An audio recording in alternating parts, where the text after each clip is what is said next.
Hi guys, welcome to our channel Mahir Sheikh. నేను మీ Sumayya. ముందుగా మన ఛానల్ని సబ్స్క్రైబ్ చేసుకోండి, పక్కనే బెల్ ఐకాన్ ఉంటుంది, నా యాక్టివేట్ చేసి పెట్టుకోండి. ఏంటి శనగ విత్తనాలు చూపిస్తున్నాను అనుకుంటున్నారా? ఇవాళ ఒక మంచి రెసిపీని అయితే చూపించబోతున్నాను. సమ్మర్ వచ్చింది కదా, ఇంకా స్నాక్స్ మీద అయితే పడిపోవాల్సిందే. ఇది వచ్చేసరికి మా డాడీ రెసిపీ.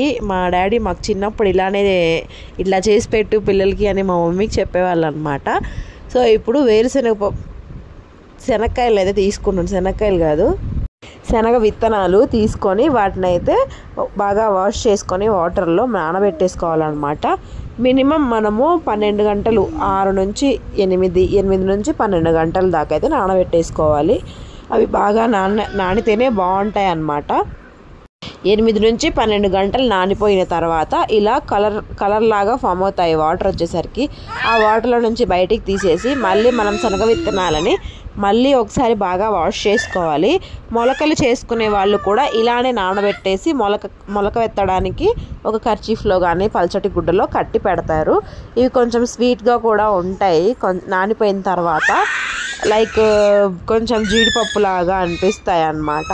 నానిపోయిన తర్వాత చాలా హెల్త్కి చాలా మంచిది. సమ్మర్ కదా, ఇంకా పొద్దున్నే బ్రేక్ఫాస్ట్కి కానీ 4ంటికి స్నాక్స్ లాగా కానీ ఇట్లా యూజ్ చేసుకోవచ్చు అనమాట. దీన్ని బాగా చాలా మంచి ప్రోటీన్ ఫుడ్ ఇది వచ్చేసరికి. పిల్లలకి ఇట్లాగా ప్రోటీన్ ఫుడ్ రోజుకి ఏదో ఒకటైతే పెట్టాల్సిందే, సమ్మర్ కదా. తర్వాత ఇదైతే బాగా వాష్ చేసిన తర్వాత కుక్కర్ మూత పెట్టేసుకోవాలి. దాంట్లో కొంచెం కల్లుప్పును కూడా యాడ్ చేసుకోవాలన్నమాట. 8 విజిల్స్ దాకా అయితే రానివ్వాలి. ఎందుకంటే శనగ విత్తనాలు త్వరగా ఉడకవు కాబట్టి ఒక 2-3 విజిల్స్కి అస్సలకే ఉడకవు. నేను 4 విజిల్స్ పెట్టి తీసాను. తర్వాత మళ్ళీ ఒక 4 విజిల్స్ పెట్టాల్సి వచ్చిందనమాట. ఈ విధంగా ఉడికాయి అన్నమాట. తర్వాత ఇది ఫస్ట్ టైం తీసినప్పుడు తర్వాత మళ్ళీ బాగా కుక్ చేసుకున్న తర్వాత ఎంత బాగా కుక్ అవ్వాలి అంటే మనం వేరుశనగ విత్తనాలని ఇట్లా ప్రెస్ చేసుకుంటే మెత్తగా అయిపోవాలి. అలా కుక్ అయితేనే మనకు డైజెషన్ బాగా అవుతుంది అనమాట. లేకపోతే డైజెషన్ సరిగా అవ్వక స్టమక్ పెయిన్ వచ్చే అవకాశం ఉంటుంది. ఇలా మెత్తగా అవ్వాలి. తర్వాత మనము దీన్ని అయితే ఒక బౌల్లోకి అయితే షిఫ్ట్ చేసుకుందాం. ఇలా బౌల్లోకి తీసుకున్న తర్వాత ఒక పెద్ద సైజు ఆనియన్ అయితే కట్ చేసి పెట్టుకోవాలి. కొంచెం కరివేపాకు కానీ కొత్తిమీర కానీ వేసుకుంటే బాగుంటుంది అనమాట. చాలామంది పోపు అయితే పెట్టేసుకుంటారు. దీనికి అంత అవసరం లేదు అనిపించింది నాకు. పోపు పెట్టేసుకుంటే అరగదనమాట కొంతమందికి. అసలే ఇది కొంచెం డైజెషన్కి కొంచెం లేట్గా డైజెస్ట్ అవుతుంది కదా. పోపు పెట్టుకుంటే ఇంకా కొంచెం డైజెషన్ ప్రాబ్లం వచ్చే అవకాశం ఉంటుందని చెప్పి నేను పోపు అయితే వేయట్లేదు. జస్ట్ ఊరికి అన్నీ కలిపేస్తున్నాను అనమాట. ఉల్లిపాయ, ఒక పెద్ద సైజు ఉల్లిపాయ,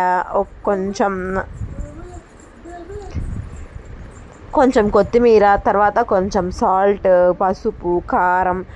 పసుపు వచ్చేసరికి ఆప్షనలే, మీకు కావాలంటే వేసుకోండి, లేకపోతే అవసరం లేదనమాట. ఇలా మొత్తాన్ని వేసిన తర్వాత లాస్ట్లో పూర్తి నిమ్మకాయ చెక్క, హాఫ్ చెక్కనైతే పిండేస్తున్నాను. అట్లా పిండితేనే కొంచెం ఫ్లేవర్ అనేది బాగుంటుంది, డైజెషన్కి బాగుంటుంది అనమాట.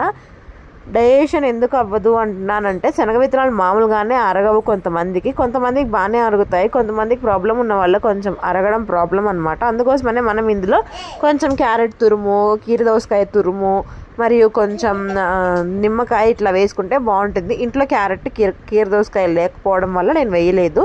తర్వాత ఇవన్నీ వేసిన తర్వాత బాగా కలిపేసుకోవాలి. ఉప్పు మొత్తం మనము కుక్ చేసుకున్నప్పుడే ఉప్పును కూడా వేసాం కాబట్టి ఆ ఉప్పు అంతా దానికి పట్టేసి ఉంటుంది.